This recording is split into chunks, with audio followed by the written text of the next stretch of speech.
എല്ലാവരും ചോദിക്കുന്ന ഒരു ചോദ്യമാണ്, ആഷ്ന നിനക്ക് സ്റ്റിച്ചിങ് ആൻഡ് കട്ടിങ് വീഡിയോസൊക്കെ ചെയ്തുകൂടെ എന്ന്.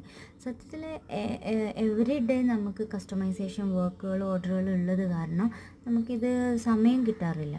എന്നാലും ജസ്റ്റ് നിങ്ങൾക്ക് വേണ്ടിയിട്ട് ജസ്റ്റ് സമയം കിട്ടിയിട്ടല്ല, എന്നാലും ആ ഒരു സമയത്ത് കുറച്ച് എങ്ങനെയാണ് നമ്മൾ ക്ലോത്ത് വയ്ക്കുന്നത്, എങ്ങനെയാണ് നമ്മൾ അതിൻ്റെ മാർക്ക് ചെയ്യുന്നത്, അങ്ങനെ ജസ്റ്റ് മാത്രം ഒന്ന് കാണിച്ചു തരാമെന്ന് വിചാരിച്ചു. സത്യം പറഞ്ഞാൽ നമ്മൾ പഠിക്കുന്ന സമയത്ത് നമ്മൾ യൂസ് ചെയ്ത ടൂൾസൊക്കെ ഇപ്പോഴാണ് കേട്ടോ ഉപകാരപ്പെടുന്നത്. ഇപ്പം സ്കെയിലുകളായാലും സോൾഡറിങ് അയൺസ് ആയാലും ഇതെല്ലാം നമ്മൾ ഇൻസ്ട്രുമെൻറ്റേഷൻ്റെ ഭാഗമായിട്ട് നമ്മളിതെല്ലാം പഠിച്ചതായിരുന്നു, നമ്മൾ യൂസ് ചെയ്തായിരുന്നു. ഇപ്പോൾ ഇതെല്ലാം ക്ലോത്തിങ്ങിൻ്റെ ഭാഗമായിട്ട് ഇതെല്ലാം യൂസ് ചെയ്യുന്നുണ്ട്. അപ്പോൾ ഒരു ചെറിയ സന്തോഷമാണ്, കാരണം നമ്മൾ പഠിച്ചത് വിട്ടിട്ടില്ലല്ലോ. അത് ക്ലോത്തിങ്ങിലാണെങ്കിലും നമ്മൾ ഉപയോഗപ്പെടുത്തുന്നുണ്ട് എന്നുള്ള ഒരു സാറ്റിസ്ഫാക്ഷൻ ഉണ്ട്. എന്നിരുന്നാലും നമുക്ക് എല്ലാം നമുക്ക് കാണിക്കാൻ പറ്റില്ല. ഇപ്പം ഞാൻ ജസ്റ്റ് നിങ്ങൾക്ക് വേണ്ടിയിട്ട് ജസ്റ്റ് ഇങ്ങനെ ഒന്ന് കാണിക്കുകയാണ്. എല്ലാ മാർക്കിങ്ങും കാണിക്കുന്നില്ല, എല്ലാ ഇതും സ്റ്റിച്ചിങ്ങും ഒന്നും കാണിക്കുന്നില്ല. ജസ്റ്റ് നമ്മൾ എങ്ങനെയായിരിക്കും അതിൻ്റെ ഇതൊക്കെ ഉപയോഗിക്കുക എന്നുള്ളത് മാത്രം ജസ്റ്റ് ഒന്ന് കാണിക്കുകയാണ്. പിന്നെ കസ്റ്റമൈസേഷൻ നമുക്ക് ഇപ്പോൾ കുറച്ചധികം നല്ലോണം ഉണ്ട്. ഇപ്പോൾ കൂടുതലും ക്യാഷ്വലിലാണ് കൂടുതൽ വരുന്നത്.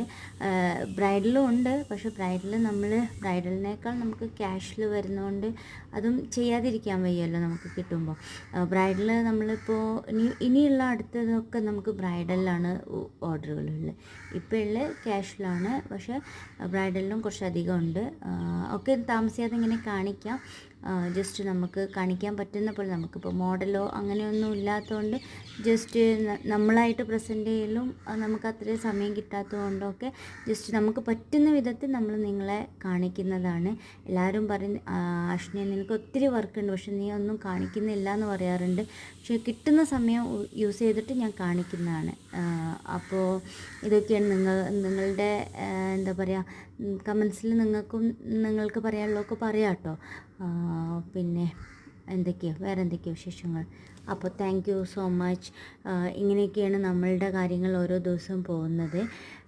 ഒരുപാട് സമയമെടുത്ത് വീട്ടിലെ കാര്യങ്ങളും എല്ലാം കൂടി ചെയ്ത് എല്ലാം ഓൾ ഇൻ ഓൾ ഞാൻ തന്നെ ആയതുകൊണ്ട് ചെറിയ ചെറിയ കാര്യങ്ങളൊക്കെ ആയിട്ട് ഇങ്ങനെ പോകുന്നുണ്ട്. എന്തായാലും താങ്ക് യു.